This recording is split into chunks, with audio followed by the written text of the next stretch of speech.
Hi class, it's Miss Darla. I'm going to show you today how we will be doing lesson plans moving forward.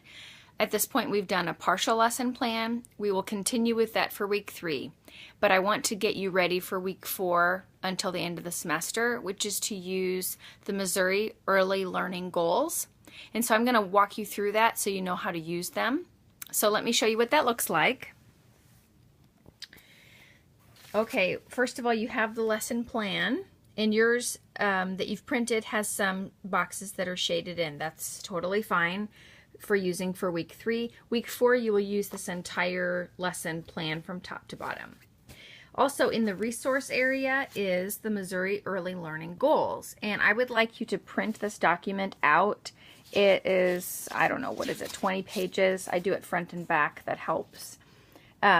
Some of you may be very familiar with this. Some of you may have no experience with it, and that's why I want to show you how it works. So you're going to print a copy of this, and the way it's set up is each of the goals for Missouri is posted at the top of each page, and I highlight it because that is just so much easier for my brain to know what is the goal for each page. So approaches to learning is Roman numeral 1. Social and emotional development, Roman numeral 2. Going up to the third one, physical development, health and safety, and so on until you get to the very last one, which is expressive arts, and that is Roman numeral 8. So there are 8 total goals. And here's how we're going to use this. In a lesson plan, a really great lesson has an objective that's determined. This is what you hope the student will be able to do. But now we're going to move on and match it with the Missouri Early Learning Goals. It's one thing to determine, this is really important for kids to know how to do this, but we have to be able to say, in Missouri, as a teacher, I can prove that this is important for each child to be able to do. And that's where the Missouri Early Learning Goals come in. Now, I like to call these the MELS. It used to be an acronym for Missouri Early Learning Standards. They changed it to goals, so we still call them the MELS. So you're going to have the MELS printed out, and for each lesson you do, you just determine which goal does it match, one of those highlighted goals, and then you're going to determine which content component does it go in.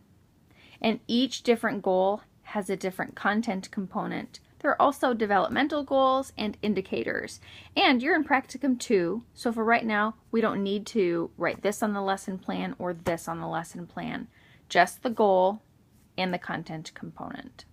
So we're going to practice one, okay? Let's say you decided to write a lesson plan and your goal was, or your objective was, the student will be able to balance as they walk across a line made on the floor with masking tape. You want them to balance. So you're going to determine, first of all, what type of goal would this match? And just a hint, by the way, there could be several goals that your lesson matches. We're just going to do one. So being able to balance is a physical skill. So we're actually going to just go to that goal. Physical development, health and safety. We found the goal. Goal 3, I'm going to take my lesson plan. Under goals, I'm going to just write, can I get it in one shot? I'm going to write here what it says up here. Goal 3, physical development, health and safety. Then I need to find the content component. I go back to my MELS and I determine, is balancing as you walk on a straight line, is that physical development? Is that health and self-care, or is that safety? Well, that is definitely a physical development content component. So I'm going to go back to my lesson plan, pull it out a little bit here, and content component, I'm going to write in A, physical development. That's what I put there, and I am completed. I'm done.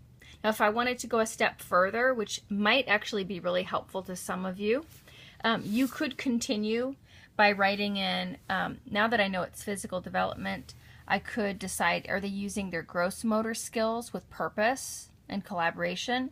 Are they using their fine motor skills with purpose and control? Or are they responding to sensory input to function in the environment? Well, they're using their gross motor skills because they're using their large muscles to balance. So I'd pick that one, and then I can come over here and I can pick one of these choices. You do not have to do that. I'm just kind of letting you know that's how the MELS work. So there's an example.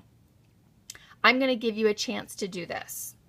This week, just for some extra points, on your lesson plan, you're writing an art activity plan. You are going to continue on, do the partial lesson plan, but if you would like to fill in the shaded area for practice, try to determine for your art activity what goal does it match and what content component. Maybe in your art activity you're wanting them to work on expressing themselves creatively. That is one of the MELS. Maybe using their fine motor skills to hold a paintbrush. That is in the MELS. There's a lot of different things you could put there, and I'm just going to give you a chance to practice. So there we go. We're going to give it a try. Contact me if you need help, okay? Thanks. Bye.